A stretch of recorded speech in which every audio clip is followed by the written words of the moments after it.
একটি ছেলে red light এরিয়াতে যায় শারীরিক সুখ পাওয়ার জন্য, কিন্তু সেইখানে যখন তার সামনে 20-25 জন মেয়েকে দাঁড় করে দেওয়া হয় তাদের মধ্য থেকে একজনকে বেছে নেওয়ার জন্য, তখন তার চোখ গিয়ে পড়ে একটি মেয়ের ওপর।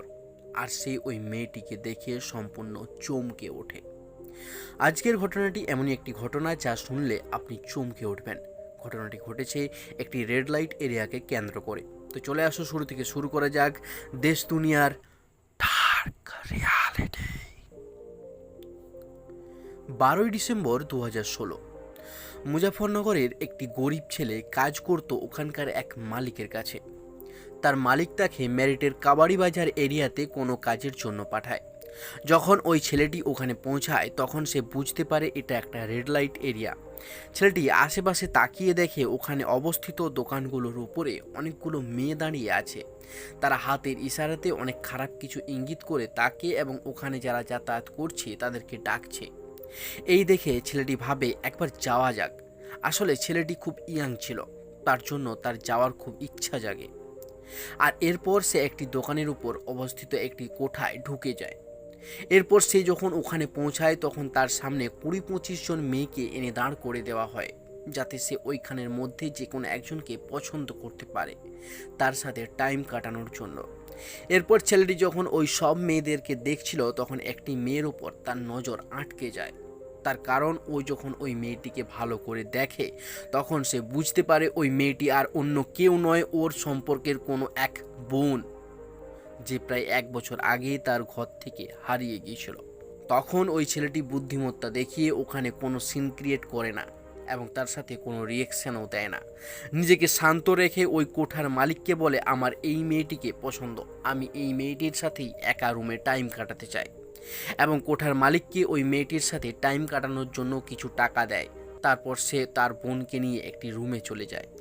ছেলেটি যখন রুমে গিয়ে দরজা বন্ধ করে তখনই তার বোন তাকে জড়িয়ে ধরে কাঁদতে শুরু করে এবং তার সাথে বলতে শুরু করে, দাদা আমি তোকে বলতে পারবো না এখানে আমার সাথে কি কি আচরণ করা হয়, আমাকে এখানে এরা কতটা অত্যাচার করে, প্লিজ তুই আমাকে এখান থেকে নিয়ে চল, না হলে এরা আমাকে এখানে আসা প্রত্যেকটি মানুষরূপী জানোয়ারের কাছে পরিবেশন করেই মেরে ফেলবে।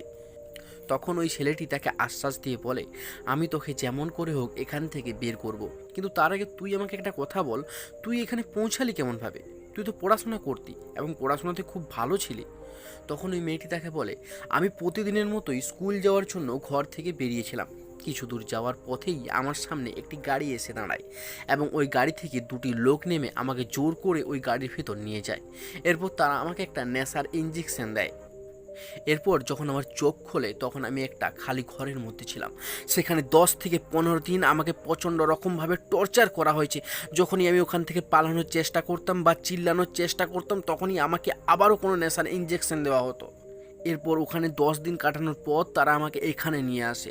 এখানে আসার পর আমাকে প্রতিদিন 30 থেকে 40টি কাস্টমারের সামনে পরিবেশন করা হয় এবং তারা আমার শরীরটাকে জানোয়ারের মতো আঁচড়ে খায়, যেমন আমি কোনো জীবিত মানুষ নই, আমি কোনো মোমের পুতুল। এবার যে সময় এই ভাই বোনের মধ্যে কথা চলছিল আচমকা তাদের রুমের দরজা খোলে এবং ওই রুমের ভিতর প্রবেশ করে আরও একটি মেয়ে। ওই মেয়েটি যখন তাদের দুজনকে দেখে তখন সে অবাক হয়ে যায়, কেননা তারা দুজন সম্পূর্ণ জামা কাপড় পরেছিল এবং তারা খুবই ডিস্টেন্স মেনটেন করে ভদ্রভাবে বসেছিল। সে অবাক এটাতেই হয়েছিল কারণ ওখানে আসা প্রত্যেকটা কাস্টমার রুমে প্রবেশ করা মাত্রই মেয়েদের শরীরটাকে খুবলে খুবলে খায়। এই জন্য ওই মেয়েটি ভাই বোনকে বলে, এখানে তোমাদের মধ্যে কি চলছে তা আমাকে সম্পূর্ণ বলো, তা না হলে কিন্তু আমি মালকিনকে বলে দেব। তখন ওই ছেলেটি বলে, আমি ওর দাদা আর ও আমার বোন, তুমি কাউকে কিছু বলো না প্লিজ, আমি আমার বোনের সাথে তোমাকেও এখান থেকে বের করে নিয়ে যাব। আরও কিছুক্ষণ ওখানে থেকে কিছু কথাবার্তা বলার পর ওখান থেকে ছেলেটি বেরিয়ে যায়। এরপর ওই ছেলেটি তার মালিকের কাছে যায় এবং তার মালিককে গিয়ে সব কথা খুলে বলে। তার মালিক ছিল খুবই ভালো মনের মানুষ, তাই তার মালিক তাকে সঙ্গে করে নিয়ে তৎক্ষণাৎ সেখানকার লোকাল থানায় গিয়ে উপস্থিত হয়। সেই সময় সেই থানার এসএইচও ছিলেন রেশমি চৌধুরী এবং এসএসপি ছিলেন ডক্টর মঞ্জিল সেনি। তারা দুজনে কোনোরকম কোনো গাফিলতি না দেখিয়ে তৎক্ষণাৎ রিপোর্ট দায়ের করেন এবং তা পাঠিয়ে দেন অ্যান্টি হিউম্যান ট্রাফিকিং ইউনিটের কাছে। এই ইউনিটের কাজেই ছিল এটা যে মানুষ পাচারকারী সংক্রান্ত সব কেস এরাই সব কিছু সলভ করে। এর পরবর্তী 6 ঘন্টার মধ্যে ওই অ্যান্টি হিউম্যান ট্রাফিকিং ইউনিট সেই জায়গায় হানা দেয় এবং ওখান থেকে ওই ছেলেটির বোনের সাথে সাথে আরও অনেক মেয়েকে রেস্কিউ করে এবং তাদের সবাইকে ফিরিয়ে দেয় তাদের বাড়িতে। ওই ছেলেটিও তার বোনকে পেয়ে খুব খুশি হয় এবং সে আগে থেকেই তার বোনের বাড়ির লোককে সব কিছু জানিয়ে রেখেছিল। এরপর মেয়েটি যখন এতদিন পর তার বাড়ির লোককে দেখতে পায়, সে তাদেরকে জড়িয়ে ধরে খুব কান্নাকাটি করে। এবার এখানেই যেটা সব থেকে ভালো কাজ হয়েছে সেটা হলো তৎকালীন সময়ে এই ঘটনাটা এতটা পরিমাণে ভাইরাল হয়েছিল যার জন্য সম্পূর্ণভাবে মেরঠের এই কাবাডি বাজারের রেড লাইট এরিয়াটাকে বন্ধ করে দেওয়া হয়েছিল। যারা আমাদের ভিউয়ার্স রয়েছেন তারা যদি এই ঘটনাটা সম্পর্কে আগে থেকেই জেনে থাকেন তাহলে তারা কিন্তু অবশ্যই কমেন্ট সেকশনে কমেন্ট করে জানাবেন। বন্ধুরা, এই ঘটনাটি শুধুমাত্র ওই ছেলেটির বোনের ঘটনা নয়, এই ঘটনাটা হলো সম্পূর্ণ দেশে যতগুলো রেড লাইট এরিয়া রয়েছে সেই রেড লাইট এরিয়াতে অনিচ্ছা সত্ত্বেও কাজ করে চলা সেই প্রত্যেকটা মেয়ের।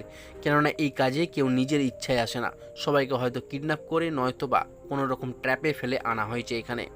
আর আমরা না জানি এই রেড লাইট এরিয়াতে কাজ করা মেয়েদেরকে কত খারাপ খারাপ নামে অ্যাড্রেস করে থাকি। সমাজের এই কথাটা ভেবেই আমার হাসি পায় যে ওখানে যাওয়া প্রত্যেকটা পুরুষ মানুষকে সমাজ কখনোই খারাপ বলে না, কিন্তু যদি ভালোভাবে বুঝেন তাহলে বুঝতে পারবেন ওই সব কিছুর পিছনে আসল দোষী কিন্তু ওই সব পুরুষ মানুষরা যারা শুধুমাত্র মেয়েদের শরীর খোঁজে। ধন্যবাদ।